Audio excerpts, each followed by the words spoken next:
Je pense sincèrement que l'une des bénédictions les plus sous-cotées et les plus négligées dans ce monde, c'est le fait d'avoir une bonne santé. En qualité d'ancien grand malade, je peux vous confirmer que l'une des plus belles richesses que nous avons sur la terre, c'est la santé. Tu sais, tu peux avoir tous les problèmes du monde, avoir de sérieux problèmes. C'est le jour où tu vas avoir un problème de santé, tu vas te rendre compte qu'en fait, tu n'as qu'un seul problème. La santé. C'est l'une des richesses les plus silencieuses, les plus précieuses, les plus dangereuses, les plus délicates qu'on possède.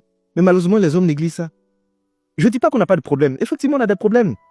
Mais si tu as un problème de santé, c'est là que tu vas te rendre compte que tes vrais problèmes commencent maintenant. Vous savez, on est passé par des endroits. On a rencontré des personnes qui parlaient avec arrogance, avec suffisance. On voyait des personnes qui criaient, « Tu sais qui je suis? Je vais te créer des problèmes. Je vais te faire vivre un enfer. » Le jour où les personnes sont bien malades, c'est là qu'elles se sont rendues compte qu'elles ne sont absolument rien.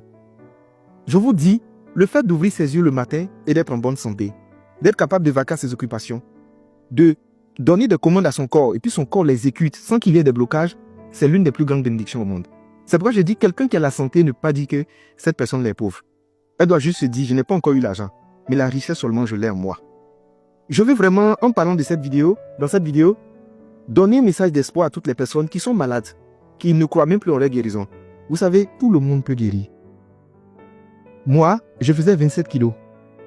Ils m'ont diagnostiqué une maladie chronique. C'est-à-dire, même les médecins, les experts étaient pessimistes en voyant mon cas. J'ai été mis au CHU et il y a un endroit qu'on appelle le peut-être. C'est-à-dire, on n'est pas très sûr que tu as sorti, on te balance là-bas. Ils m'ont placé aux urgences, au départ. Il n'y avait même pas de moyens pour payer mes ordonnances. À côté de moi, il y avait un monsieur. Tu sais, quand quelqu'un est riche, tu vois, tu sais. Autour de lui, il avait des enfants, il avait des personnes. Et il y avait plein de médecins autour de lui. Les factures viennent, ils payent. Les factures viennent, ils payent. Les factures viennent, ils payent. Moi, je suis dans mon coin. Une facture est venue, deuxième facture. Mon cher, mon père est en train de réfléchir à comment il va nous faire sortir des urgences pour m'envoyer dans un autre endroit parce que ça coûtait trop cher. Le monsieur là, nos regards sont croisés. Il était à côté de moi. Il est décédé sous mes yeux. Je suis sorti du CHU. Je suis tombé grièvement malade au Ghana. Ils m'envoient à l'hôpital de Koué. Je me suis retrouvé au milieu des gens. Tout le monde me regardait, ils étaient étonnés. Je suis sorti de là. C'est ça des maladies qui étaient lourdes. Et en ce moment, c'est-à-dire, même marcher 5 mètres, c'était difficile. Me laver, c'était compliqué. C'est en ce moment qu'en fait, l'humilité te gagne. Et puis toi, tu t'assois et puis tu dis, mais moi, mais c'est rien quand même. Hein. C'est notre caleçon qui est gros. Sinon, il n'y a rien dedans. Je vous assure. C'est pourquoi je vais dire aux personnes qui aujourd'hui ont une bonne santé, préservez votre santé au-delà de tout. Il y a des gens qui prennent toujours des risques dans leur alimentation, dans leur vie au quotidien. Tu es jeune comme ça, tu marches, tu es essoufflé. Tu ne fais pas de sport. Tu te nourris mal. Tu ne dors pas. Tu es en train de chercher l'argent en longueur de journée. Tout l'argent que tu cherches, c'est pour la santé. Le jour où tu vas perdre la santé, tu vas courir maintenant chercher l'argent. Voici le problème des hommes. Fait que les hommes, ils abandonnent leur santé puis ils courent après l'argent. Et quand ils trouvent l'argent, ils utilisent ce même argent pour venir courir après leur santé. Aujourd'hui, tu as la santé, rends gloire à Dieu. Quand tu te lèves le matin, tu ouvres les yeux, rends gloire toujours à Dieu. Merci de m'avoir accordé la santé. Si j'ai la santé, c'est qu'il y a espoir pour moi. Et préserve cette santé. Le corps est rancunier. Tout ce que tu infliges au corps, il garde la facture, il va te faire payer 5 jours. Il y a des gens, en fait, qui pensent qu'ils sont courageux. Non, moi, je fais 3-4 jours, je ne dors pas. Non, moi, je cours ici, moi, il me cherche. Tu n'es pas en train de chercher, tu es suicidaire. Tu es en train de te détruire à petit feu.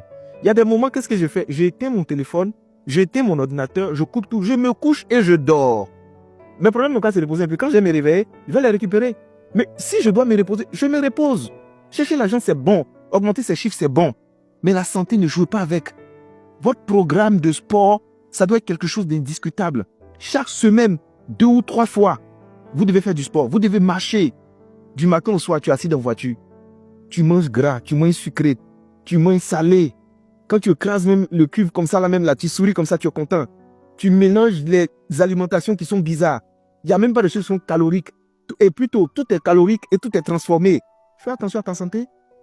Quand je vois des jeunes qui ont un physique qui est tellement repoussant, ça me fait mal. Parce que vous savez, il y a un niveau de négligence, c'est suicidaire. Et c'est méchant. Donc je vous dis aujourd'hui, la plus grande des bénédictions que nous avons sur la terre, la plus grande des richesses, c'est la santé. Préservons notre santé avant que le pire n'arrive. Pour l'instant, tu es en santé, tu es convaincu que rien ne peut t'arriver. Pourtant, ça se passe vite.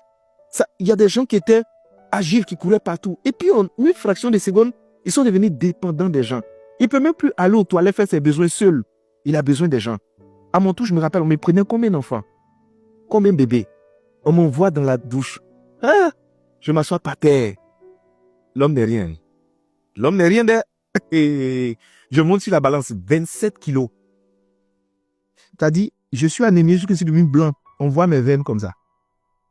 C'est pourquoi quand souvent je suis là, j'ai décidé d'être humble, de respecter les gens, de croire en Dieu et de vivre vraiment caché sans faire du mal aux gens, quoi. Parce qu'en vérité, on parle beaucoup, mais on n'est absolument rien. Si tu as la santé, tu es béni. Si tu n'as pas la santé, continue de prier Dieu et garde la foi. Inch'Allah, par la grâce de Dieu, tu vas recouvrir la santé.